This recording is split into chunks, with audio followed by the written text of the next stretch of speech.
She's not what you'd expect. She's tough and feisty, but gentle and tender. She makes millions and gives millions to the poor. She cries, she laughs, she teaches, she comforts. This is the Dani Johnson Show. I used to be a person that was just so completely overreactive on anything. I used to be that kind of person that thought that everyone was somehow out to get me, that I could never say anything right, and that everything I did was always wrong, and everybody around me knew it, and I always played out this victim role of, poor me, I can never do anything right, no one likes me, nobody ever wants to be around me, people are just mean to me, why is it that I only find mean people?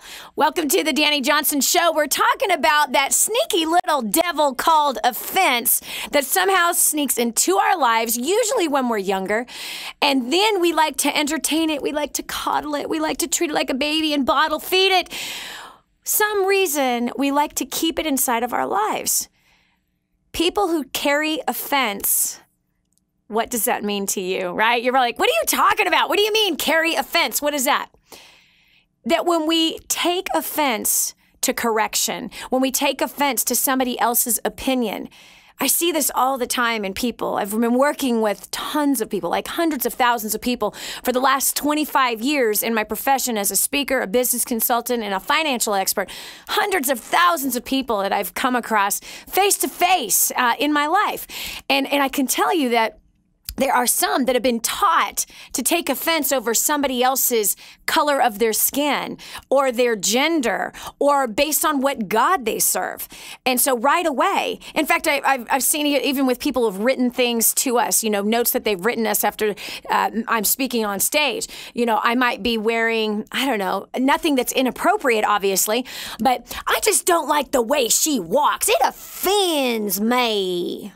Well, usually from the religious people, religious people, they have no life. It's so sad. Oh, wait a minute. I think it was, Jesus offended the religious people too. Those self-righteous religious ones who said, oh, I'm so good and you're so not. His very presence actually offended people. Well, I used to be that person that I assumed you were against me. I assumed that you hated me. I assumed that you wouldn't like me. I assumed, and I treated you as though you were that person that didn't like me, didn't like what I had to say, and didn't want to be around me. And so when you carry offense, you actually offend people, even somewhat on purpose. Offense can be a poison, a literal poison that goes deep within your soul, rots you out like a fungus on a finger. Have you ever seen a fungus on a finger? It starts really small, pretty well undetected initially. But pretty soon, when that is ignored, that fungus begins to spread. It grows, and then it overtakes your entire nail bed, killing your entire fingernail. Then you go nailless. Ew. You've seen that before, right? It's kind of gross. It happened to my son once. Recently, actually, just a couple months ago. You have to kill the fungus so the fungus doesn't continue to eat through your skin. That's what offense is. Offense goes deep and it rots you from the inside out. You begin to feel like no one likes you. Everyone is against you, that there's something wrong with you. And you also are somebody who has a lot of stress and you overreact to people and to their opinions. And if somebody doesn't think the way you think, well, then you quickly reject that person. If they don't wear the kind of clothes that you think they ought to wear, if they don't serve the same God you serve, well, then you don't want anything to do with them. Oh, that's a great way to spread a gospel. That's actually spreading a gospel of immaturity, hatred, intolerance, certainly not the gospel of peace. Anyway, that was a zinger, wasn't it? Anyway, today we're going to be talking about the price that all of us have paid through that disgusting, evil, demonic force of offense. Because it really is a real thing. It is evil. And it hurts the relationships that you have with others. It actually will hurt the business or the career that you're trying to grow in. Because we literally have judgment inside of our heads that causes people to want to stay away from us.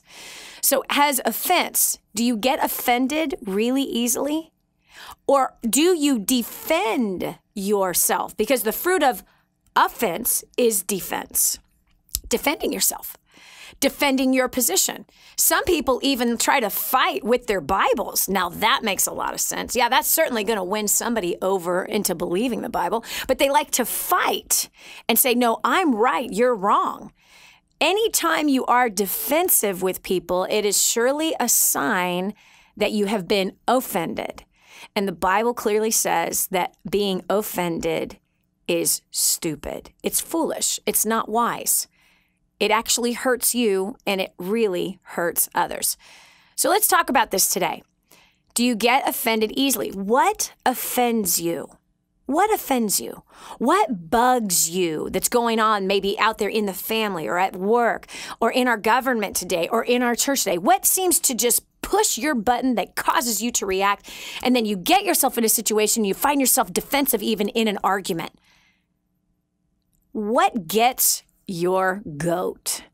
Why do I want to bring this up today? Because we want to see you succeed. Here at Dani Johnson, the Dani Johnson Show, we're about seeing you and setting you up for great success. And if you want to be in a leadership role, whether that's at home or in the marketplace, you cannot be somebody who is easily offended.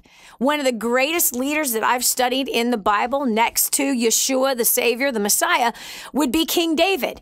King David, his leadership skills were really, really profound. And it says in in Psalms, that he refused to take offense.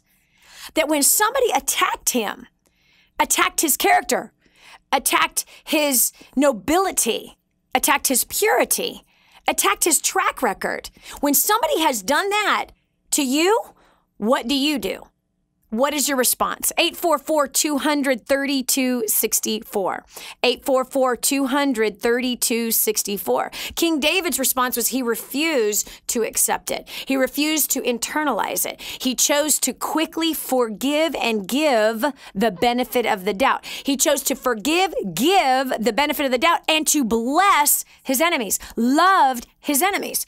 844-200-3264. Even when it hurts really, really bad. I want you to call me and tell me about the most offended place you've ever been in your life, the biggest hurt that you've ever had, and how have you been able to overcome in that? Or are you still wrestling through and you need some help pushing through that? Is it your boss at work? Was it a client that said something about you or to your face that just, man, right? Just you started to internalize it and you stewed over it and it began to boil and started to rot and it's just putrid smelling. Can you smell it even right now? It comes out of your mouth. It's disgusting.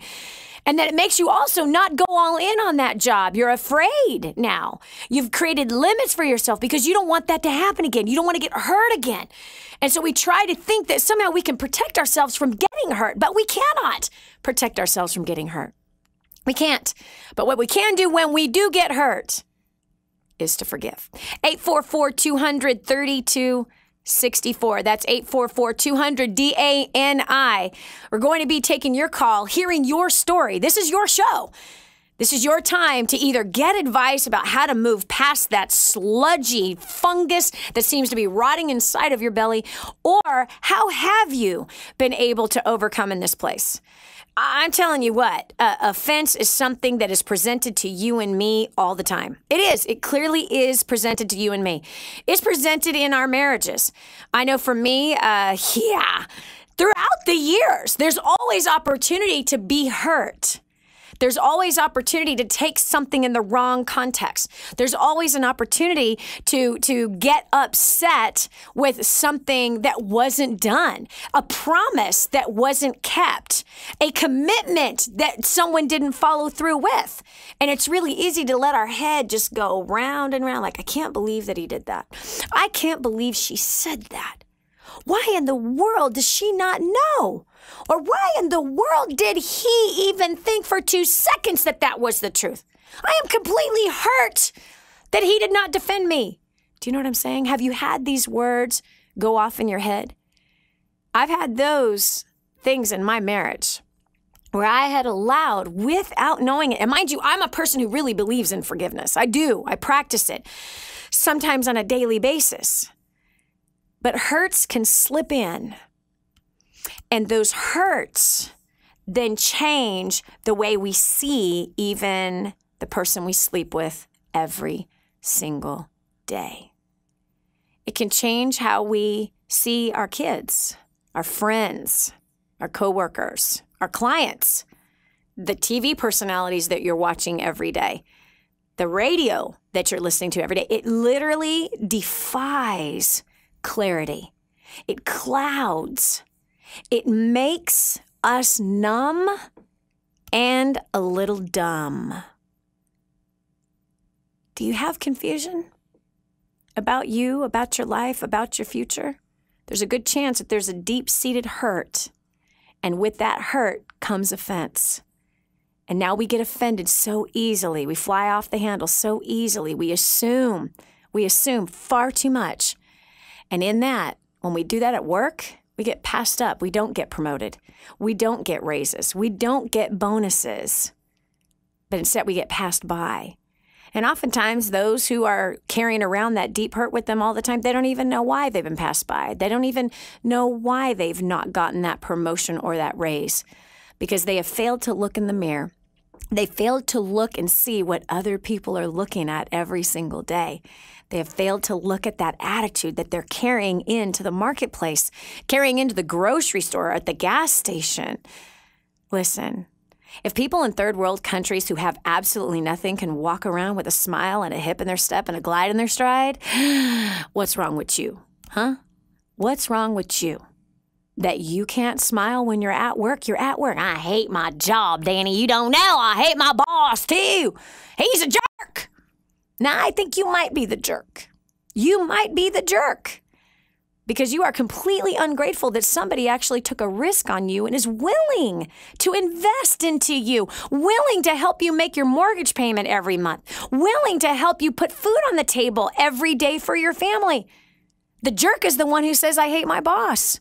And if you hate your boss, it's because you've been offended somewhere back in your past. You've been offended and you ate the poison, not even realizing it. We're going to uncover the truth about offense, hurt, how it affects the finances and the family right after this.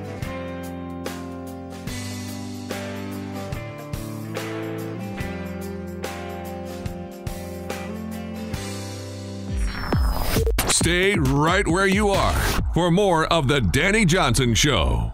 For families in Santa Pancha, Nicaragua, life is filled with fear and struggle. They don't have enough food for their kids, clean water is hard to find, and they're living in a decrepit, unsafe hovel on top of mining tunnels that could explode and sink at any moment.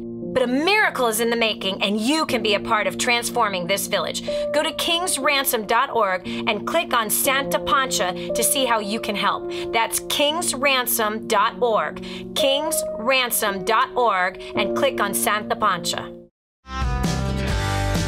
Did you know you can take the Dani Johnson Show with you wherever you go? It's never been easier to stay up to date with the latest content from Dani with the DaniJohnson.com app. Watch or listen in the car, at the gym, or on the go. Download it now from the App Store and Google Play and never miss a show again. Your family, business, and bank account will thank you.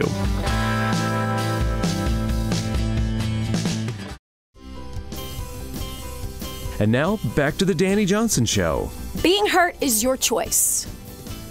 Being offended is your choice. You have complete control over your life, how you think and what is inside your heart. You make the choice every single day as to whether or not you allow the hurt to go deep inside of your heart. If you have been able to overcome hurts If you've been able to overcome being that person that was always getting offended all the time, I want to hear from you. 844-200-3264. Again, that's 844-200-DANI. I've got one line actually that is open, 5 that are on hold. We're going to go to the phones right now and hear your story. How do you handle offense? What is your take on this thing about the hurts that we have from our past? How has it polluted your life? We're going to hear those stories right here, right now. I've got line 6. We have Sarah from California. Sarah, welcome to the Dani Johnson Show. What ails you, honey? What's hurting you right now? Well, my family is not supporting me. What do you mean they're not supporting you? Well, I gave up my daughter for adoption. Oh, baby. Oh, my gosh. Hold on. Right there. Oh, my gosh, Sarah. How are you? I have finally found a little peace with it. It's an open adoption. How long ago was this? She was born January 5th of 2013. Oh, my gosh. So she's a year and a half. Yeah. And are the parents really following through with this open adoption? They're actually going back on their word. Oh, gosh. Sarah. So I'm actually, I just got the adoption paperwork from the adoption agency. I am going to try and find a lawyer to figure out what my rights are to make sure that they cannot make it a closed adoption on me. They can't. They can't make it a closed adoption. But when you say they're going back on their word, meaning they're not allowing you to see her. They're not allowing you to talk to her. What was the agreement? And did you get the agreement in writing? Unfortunately, no. Oh, Sarah. How old are you? I just turned 32 on Sunday, actually. Okay. You know, I was in the same exact situation when I was 18. Exact same situation. I was 17 and pregnant. And when I got pregnant, I was so excited about this baby, even though it was out of wedlock. But I remember saying these words over and over again, no one can take this baby from me. This is mine. My boyfriend, when he found out that I was pregnant, he got very violent in my apartment and said, get an abortion. And this is a Christian boy whose parents were high up in their church. Get an abortion, or I'm going to break up with you. I said, then break up with me. I don't care. I don't care. I don't need you. This baby is mine, and no one can take this baby away from me. I fought him to stop badgering me. As soon as I passed the legal time for an abortion, he then stopped badgering me about an abortion. And I got placenta previa, which meant I had to be bedridden, and I was on doctor's orders to be bedridden. And my parents disowned me when I got pregnant, so I had no help. And then his parents offered to take me in, that I could move in with him and them.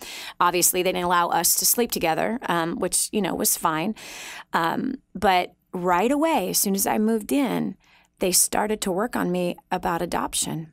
And behind my back, this family started talking and interviewing other families. And I will never forget this. All of them came home from work at the same time and had like a 20, 30-minute meeting in the garage. No way. Oh, yeah. And they're sitting there in the garage, and all of a sudden they come through the door, and they say, hey, can we talk to you? I'm like, sure. They can meet us in the game room.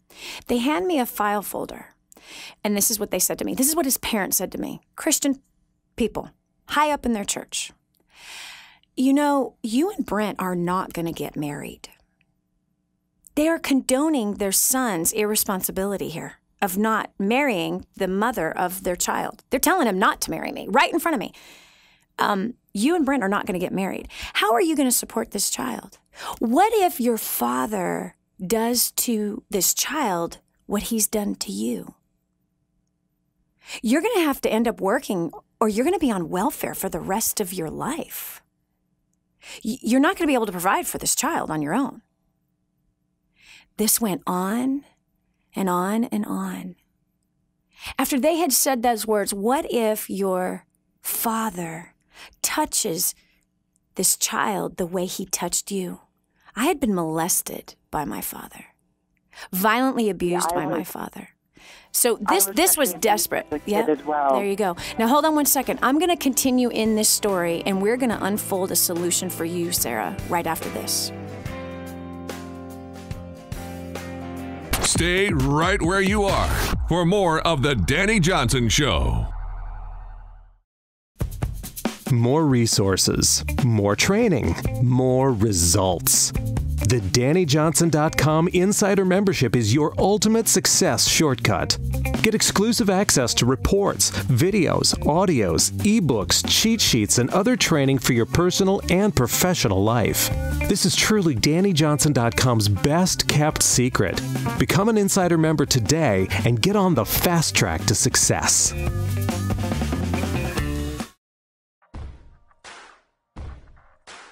There I was, 17 and totally impressionable.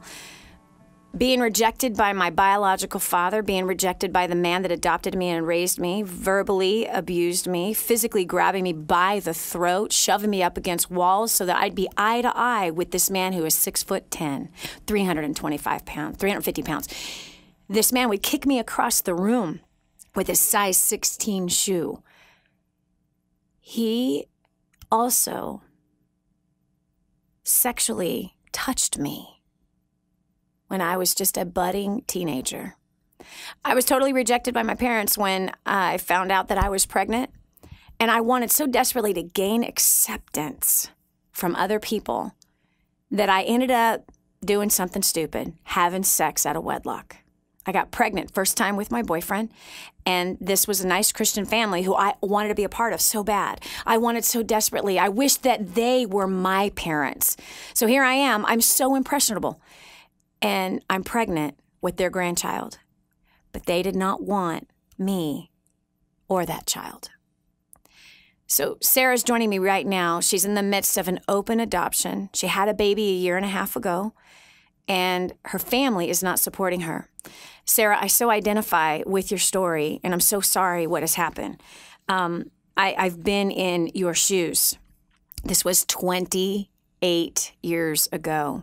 Actually, 28 years ago is when this entire mess started in my life.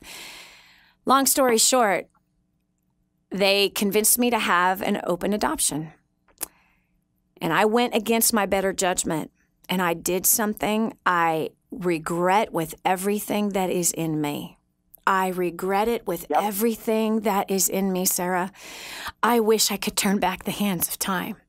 This family that came in, he was a salesman and a businessman, and he said, oh, my wife is going to raise the baby full time, and we believe in an open adoption where the baby's going to have 2 mommies and 2 daddies so that she'll never have rejection or separation or abandonment issues.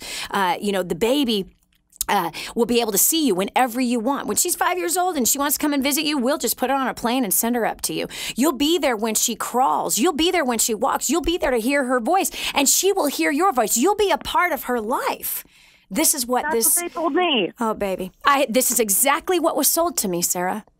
And here, again, they were Christians, they worked out, they had money, their house was paid off, they were from California, I was from California, and here when that family, when Brent and his parents all met up and they came and put me in that room and then handed me this file, I read the first resume and said, no way. I read the second resume and I went, oh my gosh, I wish these people had raised me. And they said, how could you not give your child what these people could give your child? How could you hurt a baby like that? I went to bed crying my eyes out, Sarah.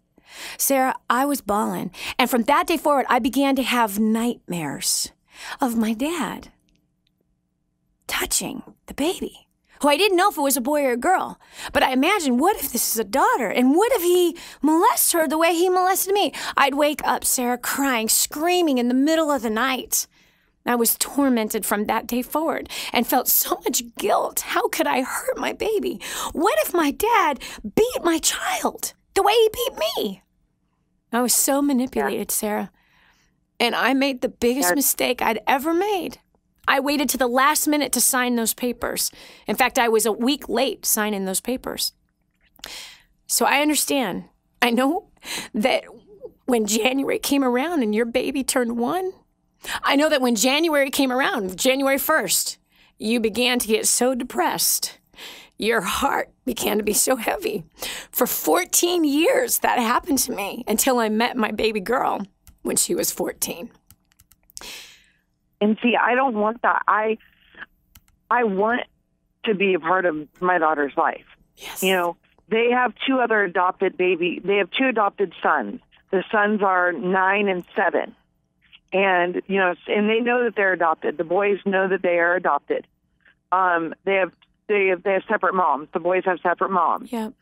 And their moms are not in the picture. Wow. And the adopted mom says that she wants for me to wait to see my daughter until the boys are older. No.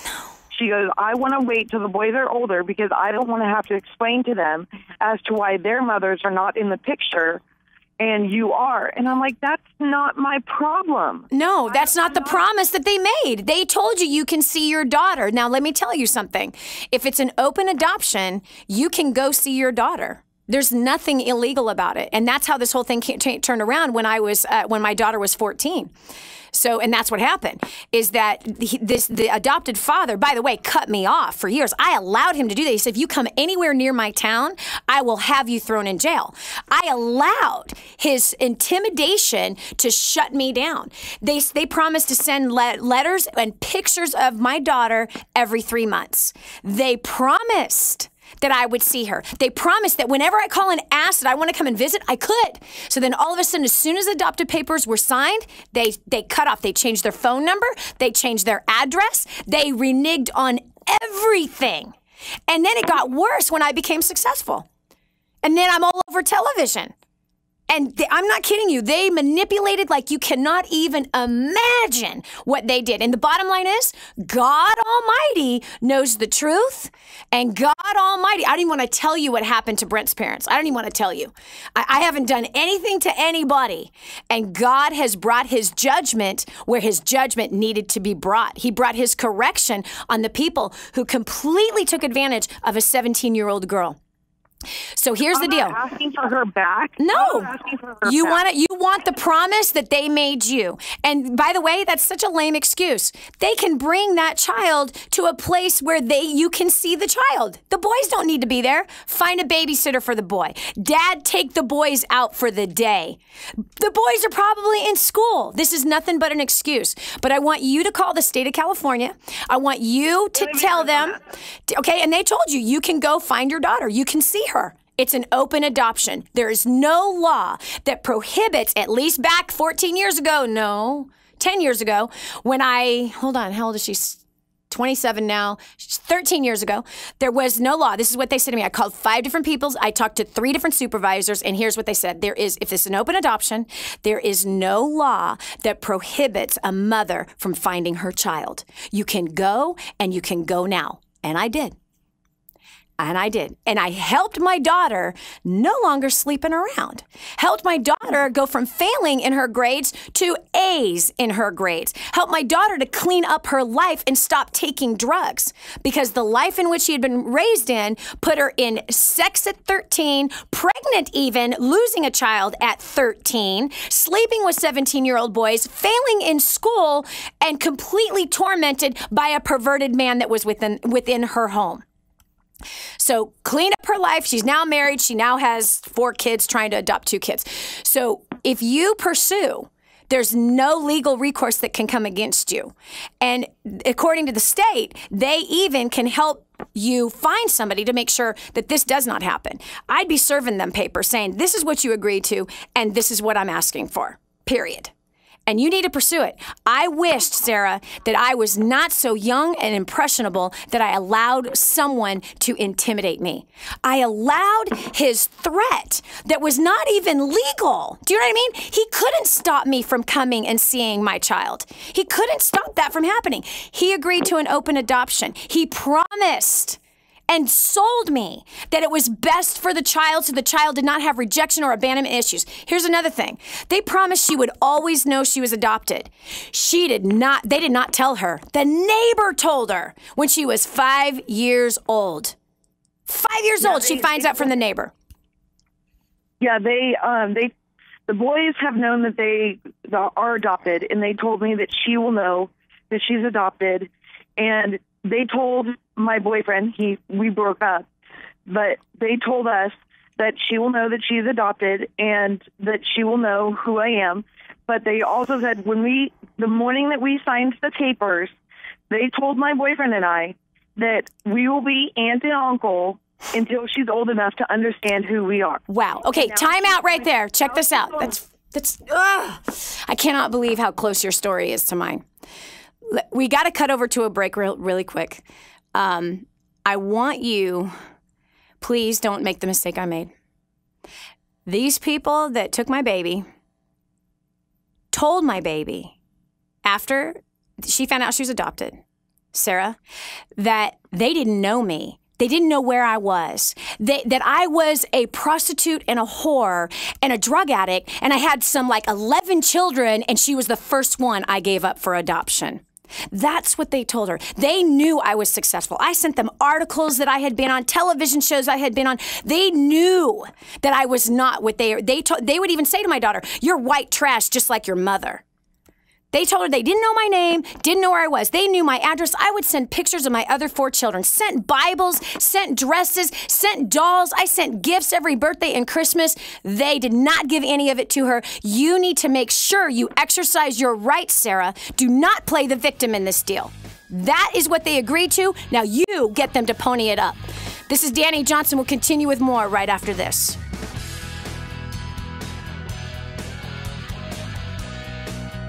The Dani Johnson Show makes you feel good. Make me feel good.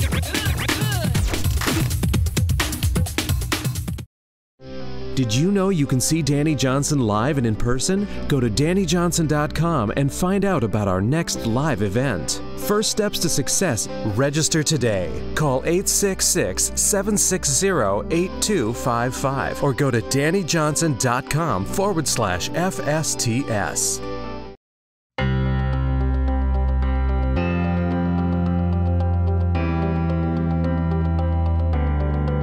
Prior to plugging into First Steps to Success, I was a depressed, hopeless, suicidal drug addict. I had no vision for my life. I absolutely hated people, hated myself. I felt shackled by my debt, and I had toxic relationships. Since plugging in, I've been drug-free for almost 18 months. I paid off nearly $14,000 worth of debt in 14 months. I have completely restored my relationships with my friends and my family. I have a vision for my life now, and I'm actually live and not exist anymore. So I don't know if you have debt or not, or if your life's going perfectly the way you want it to go. But if not, I highly recommend you get registered today for the next First Steps to Success. Prior to plugging into DaniJohnson.com, we were just lost. We had no hope and light at the end of the tunnel, and we were drowning in debt. After coming to First Steps to Success and plugging into DaniJohnson.com, our income has doubled. We have paid off over $76,000 of debt in just 45 months. My husband and my communication skills have just raised us through the roof, and my husband has cut back his hours, making more income. If you want results like these, you better get to First Steps to Success. I have been plugging into Dani Johnson for the last 8 years, believe it or not.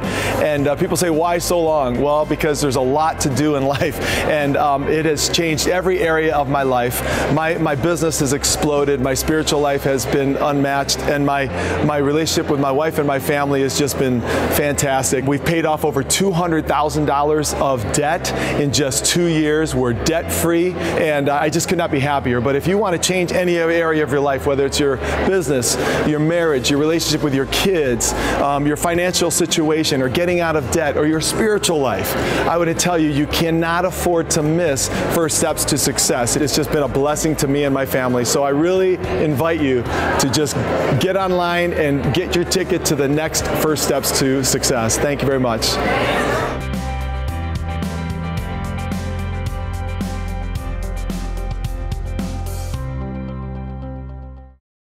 And now, back to more of the Dani Johnson Show.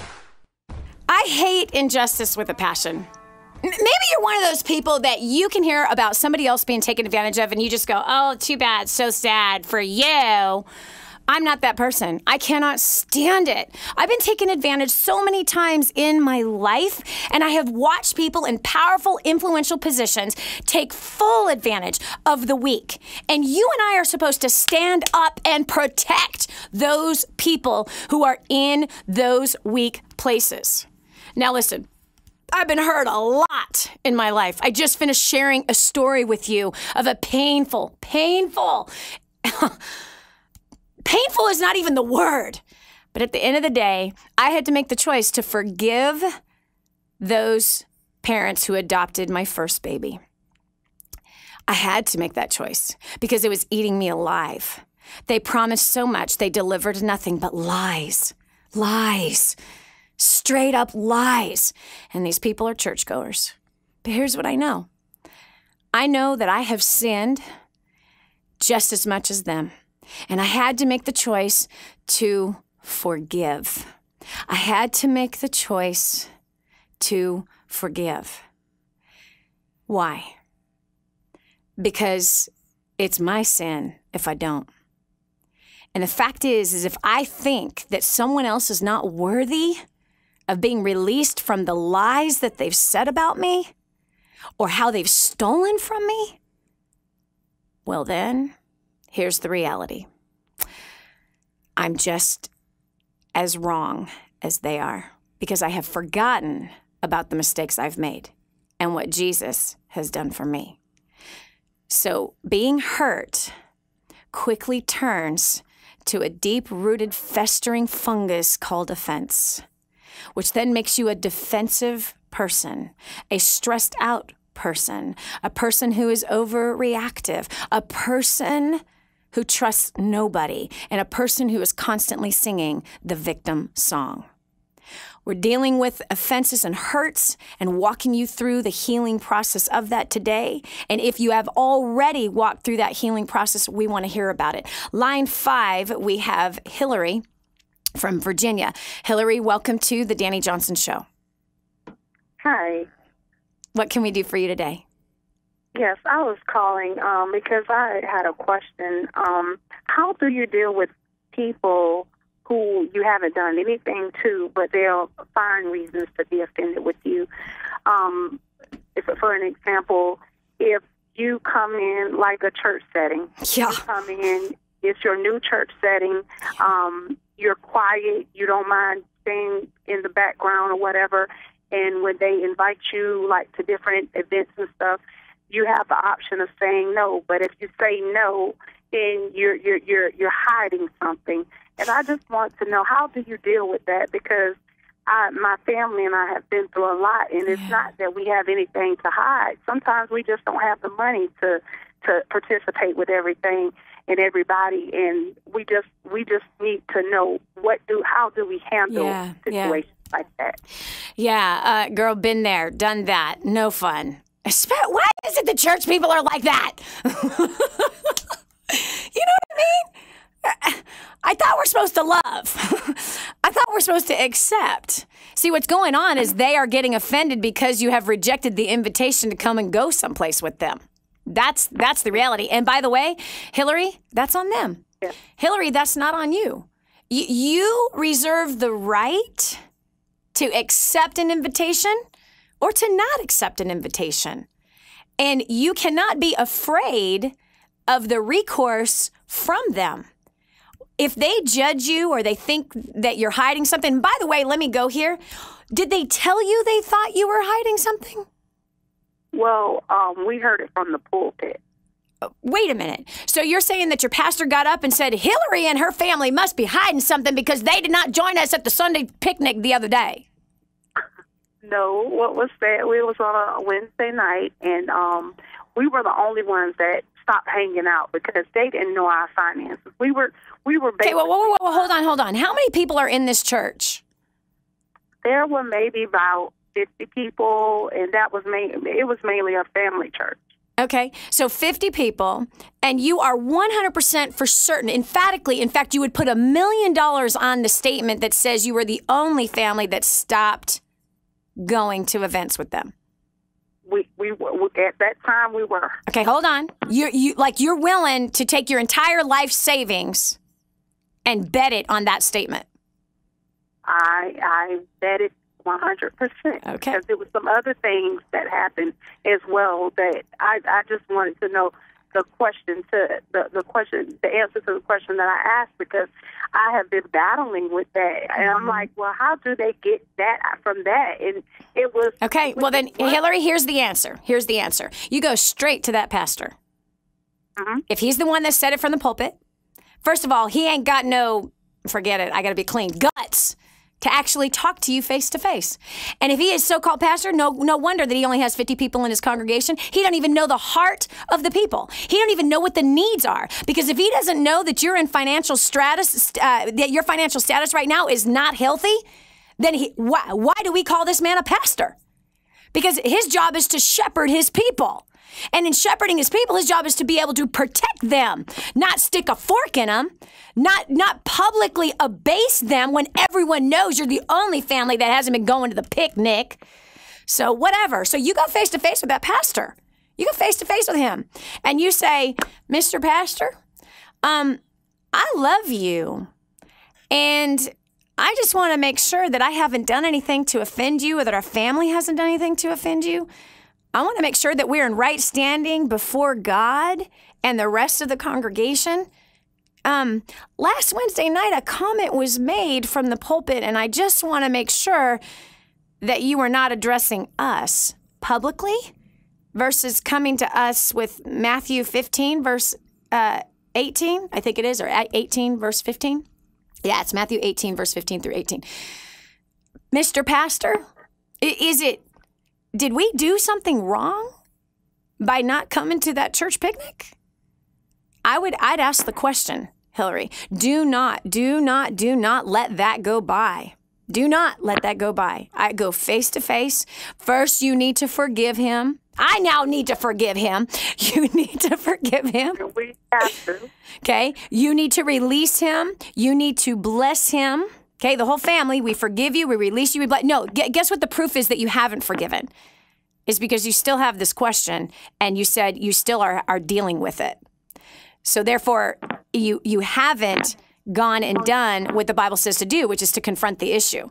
And confront the issue in love, not assuming that he was talking about you, but go and ask, okay, Lord, please help me forgive fully. I've released the offense that I've taken with the public abasement from the pulpit. Over what? Did you sin by not going to that thing? No, but they took offense. So my advice is you go straight into that. First, you forgive. Completely release. You completely bless them. You release the hurt that you have, and you go face to face and you confront the issue in love. That's how you do it. Don't let it go unnoticed or untalked about. Thank you so much for the call, Hillary. And I'm sorry. Now I have to forgive your pastor. Lame. Okay. We'll continue after this. Achieve your goals and change your life for the better? Tune in, turn it up, listen. Stay right where you are for more of the Dani Johnson Show.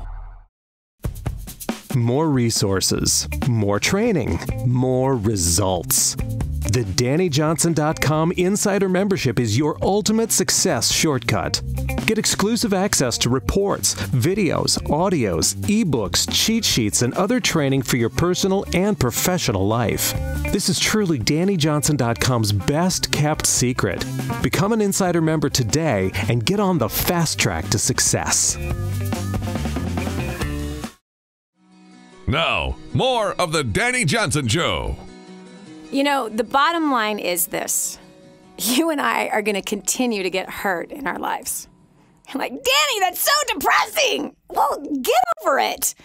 We have to eventually grow up one day and realize that that's a part of life, friend. It is. It literally is a part of life. And we have to make the choice of how will we respond. Will we respond with anger, malice, wanting to seek out revenge? Or will we make the choice to take the high road?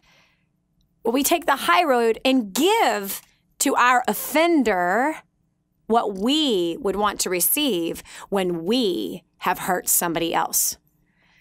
That's the bottom line. anytime any one of us are not willing to give the grace that we expect others to give us, we have completely forgotten about our own faults. This is Dani Johnson. We're talking about taking offense and deep hurts that then turn into festering, disgusting wounds that rot your life out.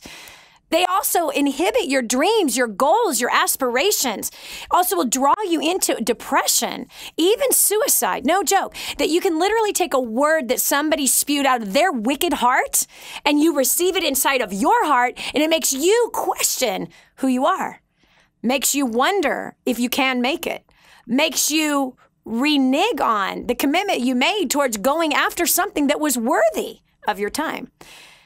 Well, we're going to the phones. We've got Hillary from Virginia. We're talking about those deep hurts. Hillary, what can we do for you today? Or what do you have to say about that hurt and taking offense? Hello, Hillary, are you there? Maybe. Yes, you answered the question. The call got cut off already. Okay, Hillary, go for it. What's your question? You answered my question earlier. I was the one from Virginia about the pastor. Yes, that's right. Yeah, you answered my question. So what are you going to do about that, Hillary? Are you going to go face-to-face with your pastor? I am. Aw. I'm really, really proud of you. I'm really, really proud of you. So many people won't do that. You know what I mean? But the bottom line is that it's going to continue to hurt you and your family. And this will repeat in other churches that you go to. But if you actually literally go, okay, Lord, I'm going to follow what your word says. And Matthew also in Ezekiel, I think it's 34, it tells us exactly how to address those issues, how to address them in love. And if we don't, then their sin is on our hands. And you want to see your pastor grow. You want to see him do better. You want to see him shepherd people even better. And so God obviously sent you there to be able to have this face-to-face conversation that either he's going to get offended by or he's going to say, thank you. I really needed to hear that. So, Hillary, thank you so much for being here with us. We really do appreciate you. And I appreciate your courage, girl. That courage, you know where that comes from. It comes from Christ that is within us, for sure. So there you have it. Listen, here's the facts. So yeah, what do you do? What are you supposed to do when somebody has done something wrong against you? We've already been talking a lot about forgiveness, right? We've been talking about that you must forgive those who have hurt you, those who have falsely accused you, those who have come against you with absolutely no forewarning at all, right? Well, here's the deal. The deal is that you have to take that high road. Yes, forgive, release, and bless, but you also need to go face to face. You need to go face to face only after you have forgiven. Only after you have prayed blessing over them and you feel in your heart that you want to bless them. Only then is when you go to these people and you say, hey, can we talk? And you address the issue from a goal of restoration, not from the goal of getting a confession. You don't want to hear, from the case with Hillary, for example, the pastor say, I'm sorry, I totally was wrong. That was terrible that I abased you in front of the entire congregation last Wednesday night. Don't even try to get that confession out of him. The point is that the issue needs to be addressed, and depending on where his heart is, his heart will be known, it will be seen, and we will know it based on what comes out of his mouth. Will he defend himself? Will he give an excuse? Will he deny it? Or will he say, thank you so much for bringing this to my attention. I really appreciate that, and I'm going to work on that. Please forgive me. In fact, next Wednesday night, I'll make sure I'll let everyone know that I was completely wrong. I will let everybody know that I screwed this one up. But again, addressing the issue, you cannot try to get the confession.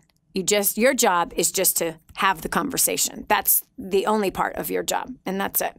Hey, I don't know if you've been over to the website, DaniJohnson.com, but we've got a free gift for you. It's a book, a free book, a real whole book, and that real whole book is called First Steps to Wealth. It's about creating wealth of relationships and a life that is just filled with blessing and harmony. I share my story about how I went from homeless to now financial independence. I'd love to give you a free copy of that book. If you go to DaniJohnson.com, again, that's DaniJohnson.com, you can get your free copy right now. We're going to continue with more of the Dani Johnson Show right after this.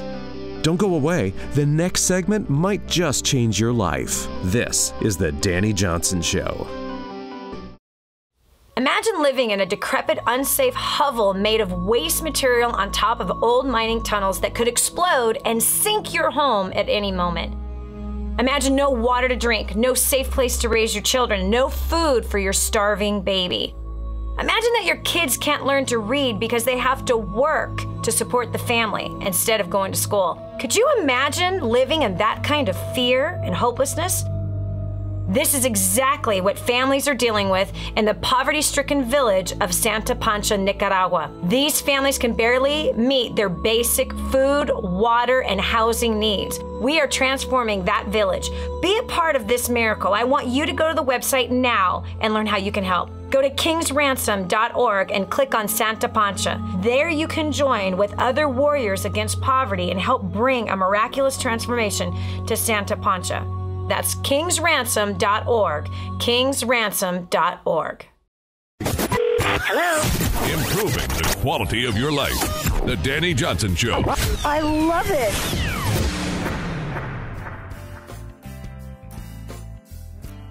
Well, there you have it. As you and I discussed today, hurt is a part of life. Hurt is a part of marriage. It is. Sorry to tell you the truth, but that is the truth. Hurt is a part of raising kids. It goes with it. Hurt is a part of succeeding in business, your career. Hurt is a part of succeeding in your finances, too. I'm so sorry to tell you the truth, but it is. Hurt is a part of all of it. Hurt is on the road to success. And what's important is that you don't pull out of the road of success because you think that if you're not on the road of success, well then, by golly, you won't get hurt anymore. That's such a lie, friend, and you know it's a lie. That ain't true. If you choose to go full-on mediocre marriage, ew. Mediocre kids, yuck. We don't need more of them, okay? Mediocre career, really? Come on, that's what everybody else is doing. Mediocre finances, hello, there's no competition there. Listen, you're still going to get hurt.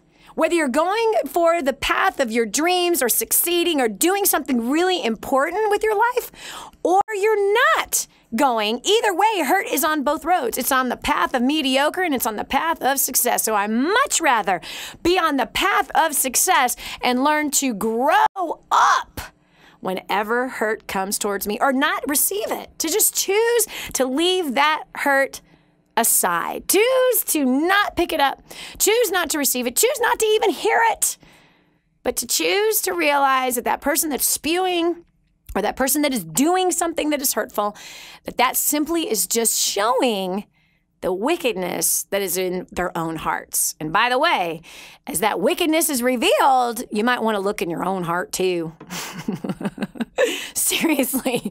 Because whatever wickedness you see in somebody else's heart, it's usually true about you and me too. It really is. Come on, the heart above all else is all out deceitful. And if you think you don't have any wickedness in your heart, you are fully deceived. 100% goners.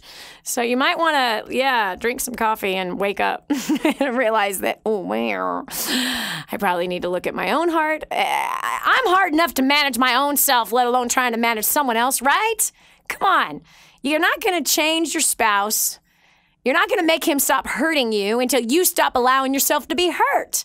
You got to address the issue. Same with the kids. Same with at work.